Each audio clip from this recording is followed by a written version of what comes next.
Hello everyone. तो इस chapter का जो लास्ट लेक्चर हम लोग का था ना, उसमें हम लोग कंसंट्रेशन ऑफ सॉल्यूशन एक्सप्रेस करने का कुछ मेथड्स को कंसीडर किए थे और उसमें से लास्ट मेथड हम लोगों ने देखा था मोलैरिटी। तो मोलैरिटी का जो उसमें डेफिनेशन मैंने बताया था कि the number of moles of solute dissolved per litre of solution is called its molarity, कि किसी भी सॉल्यूशन का प्रति 1 लीटर में सॉल्यूट का कितना नंबर ऑफ मोल्स डिजॉल्व्ड है वही उसका मोलैरिटी का आ रहा था। मतलब मोलैरिटी का फॉर्मूला वहां हम लोग लिख रहे थे, तो मोलैरिटी बराबर हो रहा था number of moles of solute divided by volume of solution. यदि लीटर में तो ठीक, मिलीलीटर में दिया हुआ है तो 1000 से उसको हम लोग मल्टीप्लाई करते थे। अब मान लो कि यदि सॉल्यूशन का डेंसिटी दिया हुआ है, तो डेंसिटी दिया हुआ है उस केस में उसका मोलैरिटी हम लोग कैसे पता करेंगे? उसके लिए देखो यहां हम लिखे हैं, मान लेते हैं let D equal to density of solution in gram per ml। ऐसा मान लें कि डी सॉल्यूशन का डेंसिटी है ग्राम पर ml में, and the solution contains x% of solute, x% of solute by mass. नहीं, सॉल्यूशन का डेंसिटी मान लिए कि ग्राम पर ml में दिया हुआ है जो कि D है, और उस सॉल्यूशन में सॉल्यूट बाय मास x% है। तो यदि यहां से हम लोग निकालें मास ऑफ सॉल्यूशन तो क्या होगा? तो देखो डेंसिटी का फॉर्मूला होता है मास बाय वॉल्यूम, तो मास लिखेंगे तो डेंसिटी इनटू वॉल्यूम। इसको ऐसे लिखो मास ऑफ 1 लीटर, या फिर इसी को 1000 मिलीलीटर सॉल्यूशन। तो फॉर्मूला इसका हो जाएगा डेंसिटी इनटू वॉल्यूम। तो डेंसिटी तो हम लोग डी ही माने हैं और वॉल्यूम हुआ 1000, ऐसा इतना आएगा ग्राम में, क्योंकि डेंसिटी का ग्राम पर ml है और ये वाला ml तो कट जाएगा ना, मतलब ऐसे इसको हम लिख सकते हैं डेंसिटी का ग्राम पर ml इनटू 1000 ml। तो ml ml कैंसिल आउट हो जाएगा, तो जाएगा D इनटू 1000 ग्राम, ऐसा। अब यदि यहां से निकालना चाहो सॉल्यूट का मास, कि सॉल्यूशन में सॉल्यूट का कितना मास है, तो मास of solute in the solution तो कितना होगा? तो बोल रहा है कि सॉल्यूशन का जो मास है उसका x% है, तो x by 100 into D into 1000 ग्राम।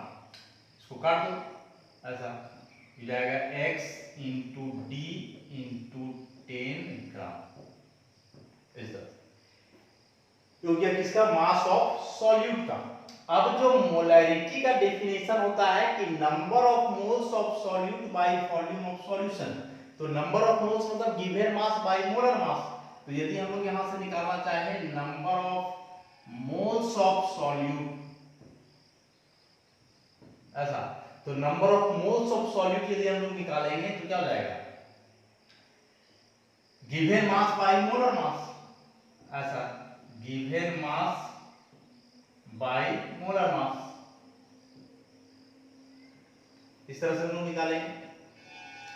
अब इसमें जो है गिवन मास, इसको नोट डाउन कर लोगे आप लोग। गिवन मास इसका हो गया इतना, x into D into 10। Molar mass मान लो m के बराबर, स्मॉल m, ऐसा यहां लिख देते हैं, या कैपिटल M सॉल्यूट का लिख दो, मोलर मास ऑफ सॉल्यूट। ये हो गया number of moles of solute. अब जो डेफिनेशन है मोलैरिटी का, देयरफॉर मोलैरिटी इक्वल टू क्या फॉर्मूला होता है? Number of moles of solute by volume of solution. तो number of moles of solute कितना है?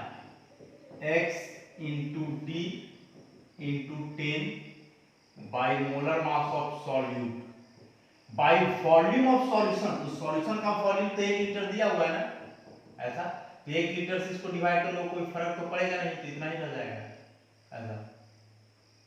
तो फॉर्मूला यहाँ हो गया x क्या था कि कितना परसेंट दिया हुआ है solute by mass, d solution का डेंसिटी, और ये कैपिटल M जो है मोलर मास ऑफ सॉल्यूट। तो इस फार्मूला से मोलैरिटी हम लोग कैलकुलेट कर सकते हैं यदि सॉल्यूशन का डेंसिटी दिया हुआ हो तब। तो ये हो गया हम लोग का एक फार्मूला ऐसे डिराइव किए, एक फार्मूला लास्ट क्लास में हम लोगों ने कंसीडर किया था इसमें। अब मोलैरिटी से कुछ क्वेश्चन जो एग्जामिनेशन में आते हैं, कुछ न्यूमेरिकल जो इससे आते हैं, तो उसको हम लोग जो है प्रैक्टिस करेंगे। इसको आप लोग नोट डाउन कर लोगे, नोट्स में इन सारी बातों का डिस्कशन नहीं किया गया है, तो इसको आप लोग नोट डाउन कर सकते हो, क्योंकि यह अल्टरनेटिव मेथड है, जो मेन इक्वेशन है उसको उसमें लिखा गया है।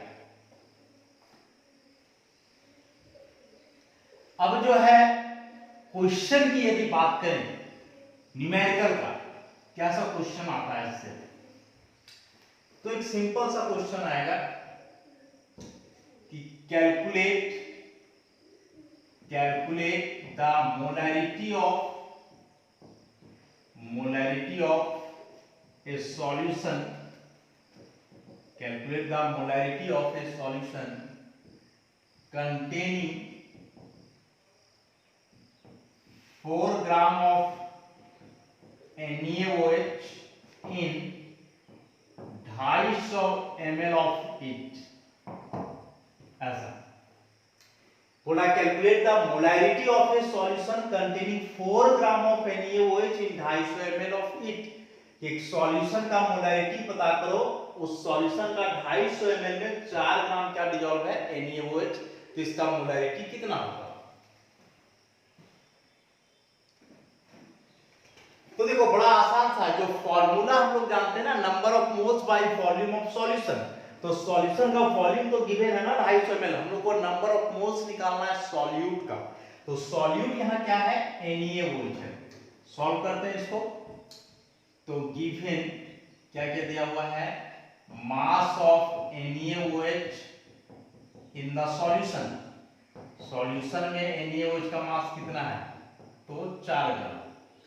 Molar mass of NaOH, molar mass of NaOH, तो सोडियम का एटॉमिक मास 23, ऑक्सीजन का 16, हाइड्रोजन का 1, ऐसे ये लोग निकालते हैं, ये हो जाएगा 40 ग्राम पर मोल, इस तरह से आ गया। अब यदि इसका नंबर ऑफ मोल्स निकालने, number of moles of NaOH, तो given mass by molar mass, तो गिवन मास 4 ग्राम, मोलर मास 40 ग्राम पर मोल, ग्राम ग्राम कट जाएगा, सॉल्व करोगे तो 0.1 मोल आ जाएगा ऐसा। वॉल्यूम ऑफ सॉल्यूशन दिया हुआ है, वॉल्यूम ऑफ सॉल्यूशन पता है हम लोग को 250 ml। अब मोलैरिटी का फॉर्मूला निकाल दो, therefore molarity of the solution, therefore molarity of the solution equal to क्या जाएगा, number of moles of solute, तो हम लोग लिखेंगे ऐसा, number of moles of solute नहीं, क्योंकि सॉल्यूट का पता चल गया ना NaOH, तो number of moles of NaOH bye volume of solution. और चूंकि ml में दिया हुआ है वॉल्यूम, तो 1000 से मल्टीप्लाई कर देंगे हम लोग, तो नंबर ऑफ मोल्स हो गया 0.1 मोल, 250 ml में है, लेकिन बताया कि 1000 से मल्टीप्लाई कर दिए तो बदल गया है लीटर में, इनटू 1000, ये 4 बार में कट जाएगा ऐसा, तो 0.1 इंटू 4 हुआ 0.4, ये बचा मोल और ये लीटर, मोल पर लीटर, इतना आ गया मोल। न्यूमेरिकल सॉल्व करते समय जो सबसे मेन बात होता है वह यह है कि न्यूमेरिकल वैल्यू के साथ साथ आपको यूनिट भी सॉल्व करना होगा। जैसे देखो यहाँ ग्राम ग्राम पर मोल लेकर के यूनिट सॉल्व किए, यहाँ ग्राम पर मोल में लिखे, लास्ट में यहाँ भी यूनिट वगैरह कटा है, सब आया इस तरह से। तो फाइनल यूनिट जो होगा, जिस क्वांटिटी को पता करना है, उसका यूनिट भी आना चाहिए। तो कोई भी न्यूमेरिकल आप लोग बनाओ तो इस न्यूमेरिकल वैल्यू को सॉल्व करने के साथ ही साथ यूनिट को भी सॉल्व करना अनिवार्य है। यूनिट को आप इग्नोर नहीं कर सकते हो, कोई भी न्यूमेरिकल आप बनाओ तब। इस तरह से हो गया, ऐसा आसान सा क्वेश्चन आता है। इसी में कुछ क्वेश्चन और हम लोग देखते हैं।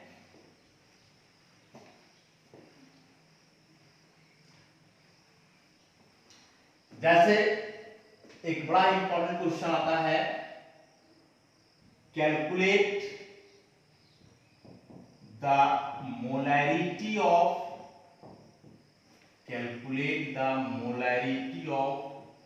Pure water. बहुत इंपॉर्टेंट क्वेश्चन, ऑब्जेक्टिव में जनरली आता है, प्योर वाटर का मोलैरिटी कितना होता है। तो फिर से मैं एक बार रिपीट करता हूं, मोलैरिटी मतलब number of moles of solute पर लीटर ऑफ सॉल्यूशन। यदि सॉल्यूशन का हम लोग इतना पता कर लें कि वाटर का प्रति 1 लीटर में कितना नंबर ऑफ मोल्स उसका डिजॉल्व्ड है, तो वही उसके लिए क्या कहलाएगा, मोलैरिटी। क्योंकि मोलैरिटी का डेफिनेशन ही है number of moles per litre of solution. तो लोग ऐसे ही करते हैं, density of pure water, density of pure water, pure water का डेंसिटी कितना होता है, तो होता है 1 ग्राम पर ml। अब यदि यहां से आप निकालो मास ऑफ 1 लीटर मतलब 1000 मिलीलीटर वाटर, 1 लीटर या 1000 मिलीलीटर वाटर का कितना मास होगा।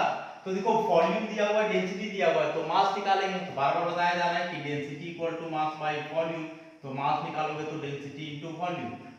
अच्छा, डेंसिटी इनटू वॉल्यूम, तो डेंसिटी है 1 ग्राम पर ml और वॉल्यूम है 1000 पर ml। अब बोलोगे कि सर अपने से आप वॉल्यूम 1 लीटर कैसे लिए, तो 1 लीटर इसलिए लिए क्योंकि मोलैरिटी का डेफिनेशन में होता है ना पर लीटर ऑफ सॉल्यूशन, इसलिए हम 1 लीटर लिए। इसको ये तो खत्म हो जाएगा ऐसा, तो ये बचेगा 1000 ग्राम। अब molar mass of water, molar mass of water, water मतलब H2O, प्योर वाटर है तो H2O ही रह रहा है उसमें केवल, तो ये 18 ग्राम होता है, 18 ग्राम पर मोल। नहीं, हाइड्रोजन का एटॉमिक मास 1, 2 हाइड्रोजन का 2 और 16 ऑक्सीजन का 2, 16 और 2 18 हो गया। अब यहां से निकालो number of moles of H2O, तो नंबर ऑफ मोल्स का formula given mass by molar mass. तो गिवन मास हम लोग का ही हुआ कि वाटर का 1 लीटर में कितना मास होता है, 1000 ग्राम, तो 1000 ग्राम ऐसा बाय 18 ग्राम पर मोल, तो ये ग्राम ग्राम कट जाएगा, डिवाइड करोगे तो आएगा 55.55 ग्राम। अब यहां से निकालो molarity, therefore molarity of pure water equal to number of moles by volume, तो नंबर ऑफ मोल्स हो गया 55.55, सॉरी यहां ग्राम कट गया तो मोल बचेगा ऐसा, और इसका वॉल्यूम हुआ 1 लीटर, लीटर में दिया हुआ है तो 1000 से मल्टीप्लाई करने की कोई आवश्यकता नहीं है, तो 1 से डिवाइड करोगे तो कोई फर्क नहीं पड़ेगा ना, बस लीटर जो यूनिट है ऊपर में पर लीटर हो जाएगा, इसको ऐसे लिख दो इतना मोल पर लीटर, यही हो गया। ऑब्जेक्टिव क्वेश्चन आता है, बहुत इंपॉर्टेंट है कि प्योर वाटर का मोलैरिटी कितना होता है, याद रखोगे 55.55 मोल पर लीटर, मतलब प्योर वाटर का प्रति 1 लीटर में उसका इतना नंबर ऑफ मोल्स डिसॉल्व होता है। एक क्वेश्चन इसमें हम लोग और देखेंगे मोलैरिटी से रिलेटेड।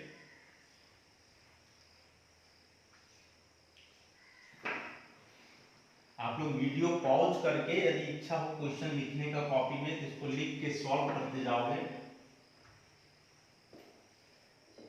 अगला question, what mass of NaCl is required to prepare, what mass of NaCl is required to prepare its 250 ml m/100 solution.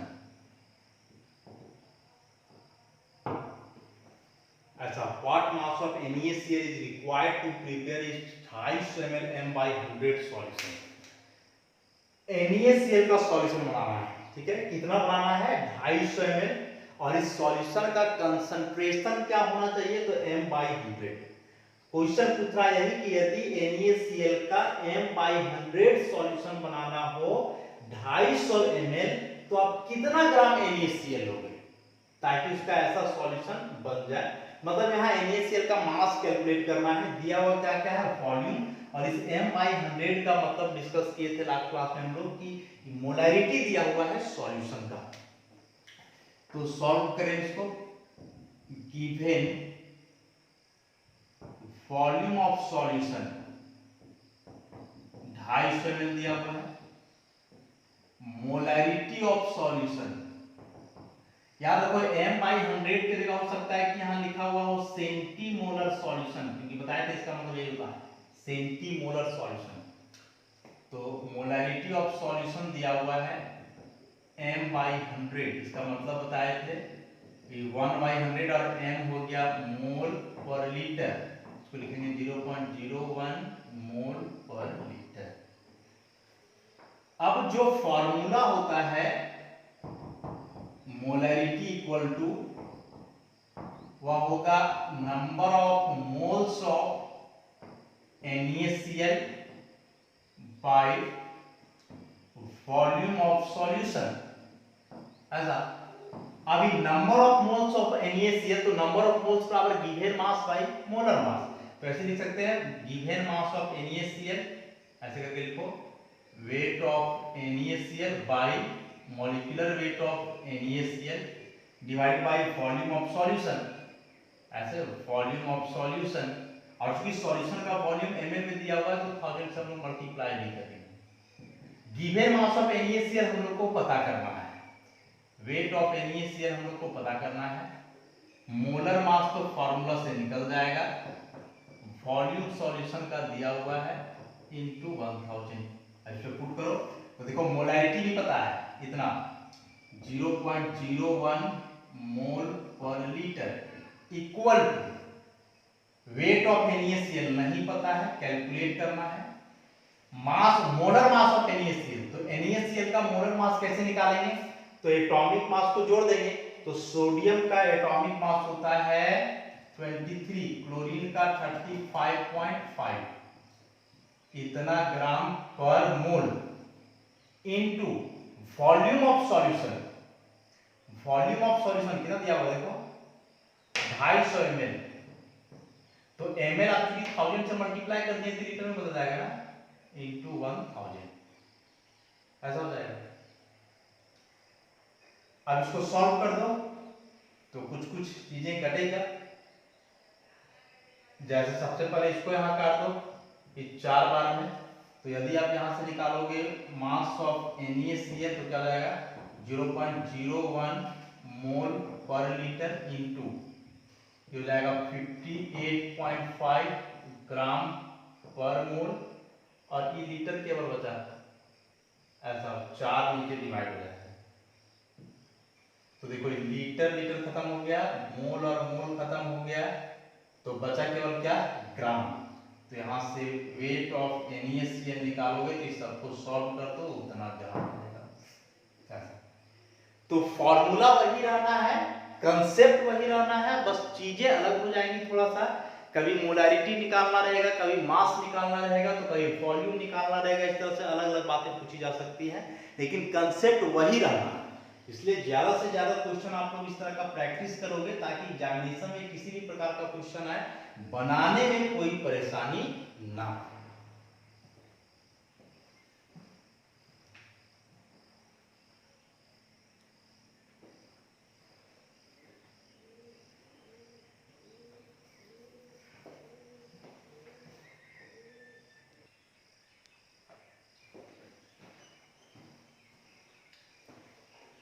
तो देखो इस टॉपिक से रिलेटेड जो है ऑब्जेक्टिव क्वेश्चन एग्जामिनेशन में कुछ इस तरह का आता है, which of the following has highest concentration. ऐसा 4 टाइप का सॉल्यूशन दिया हुआ है, पूछ रहा है कि हाईएस्ट कंसंट्रेशन किसका होगा। एक सेमी मोलर सॉल्यूशन, एक डेसी मोलर सॉल्यूशन, एक सेंटीमोलर सॉल्यूशन या फिर एक मिली मोलर सॉल्यूशन। लास्ट क्लास में बताए थे सेमी मोलर कहने का मतलब हुआ आधा मोलर, मतलब हाफ मोलर, ऐसा m/2। डेसी मोलर मतलब हुआ m/10, सेंटीमोलर मतलब हुआ m/100 और मिली मोलर मतलब होता है m/1000। ऐसा मोलैरिटी दिया हुआ है, कंसंट्रेशन सबसे अधिक किसका होगा यही बात हम लोग को बतलाना है। इसको ऐसे लिखो 1/2m, ये हम लोग का हुआ 1/10m, ये हुआ 1/100m और ये हुआ 1/1000। ऐसा तो 1/2 को 0.5 में लिख सकते हैं हम लोग, ये आपका ऐसे लिखो 0.5 मोल पर लीटर, ये 0.1 मोल per litre, 0.01 mole per litre और ये 0.001 मोल पर लीटर। अब जरा देखो इस सब में पर लीटर कॉमन है, क्योंकि मोलैरिटी तो पर लीटर के लिए ही एक्सप्रेस करते हैं, लेकिन नंबर ऑफ मोल्स अलग है। इसमें पर लीटर सॉल्यूशन में सॉल्यूट का 0.5 मोल है, इसमें सॉल्यूशन का पर लीटर में सॉल्यूट का 0.1 मोल है, इसमें 0.01 मोल है, इसमें 0.001 मोल है। तो हम लोग को देखना है क्योंकि वॉल्यूम सबके इसमें सॉल्यूशन का सेम ही है, तो फिर जिसमें नंबर ऑफ मोल सबसे अधिक होगा सॉल्यूट का, वही सॉल्यूशन का कंसंट्रेशन भी सबसे अधिक होगा।